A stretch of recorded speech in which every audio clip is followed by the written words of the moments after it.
থাকবে না বাংলাদেশ, বাংলাদেশ থাকবে না, সব ভারত নিয়ে যাবে। এই ধরনের মিথ্যা প্রপাগান্ডা করছে কলকাতার রিপাবলিক বাংলা নামের চ্যানেলটি।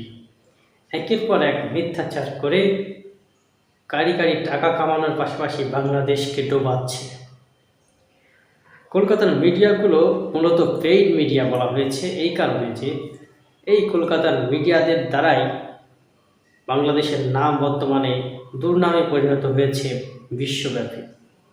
বাংলাদেশকে নিয়ে তারা মিথ্যা প্রপাগান্ডা ছড়াচ্ছে। বাংলাদেশ অসাম্প্রদায়িক দেশ সেখানে তারা বলছে যে বাংলাদেশ একটি সাম্প্রদায়িক দেশ, এখানে মোল্লারা সনাতন হিন্দু ধর্মাবলম্বীদের উপরে আঘাত হানছে, তাদের উপরে বিভিন্নভাবে অত্যাচার নির্যাতন চালাচ্ছে।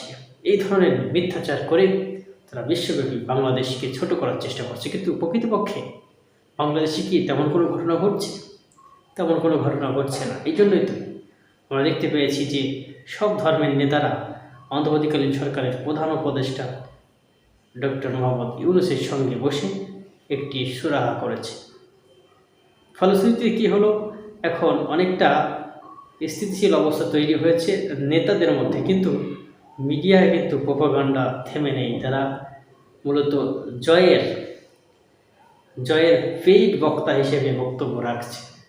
হ্যাঁ, মোটা অঙ্কের টাকা খেয়ে এই চ্যানেলগুলো, কলকাতার চ্যানেলগুলো বাংলাদেশকে নিয়ে মিথ্যাচার করছে। এখন আপনাদের করণীয় কী? আপনাদের করণীয় হচ্ছে এই সকল চ্যানেলগুলোকে দেখা মাত্রই ব্লক মারা। ইউটিউবে দেখেন বা ফেসবুকে দেখেন, দেখার সঙ্গেই ব্লক দিয়ে দিবেন, বাস ক্লিয়ার।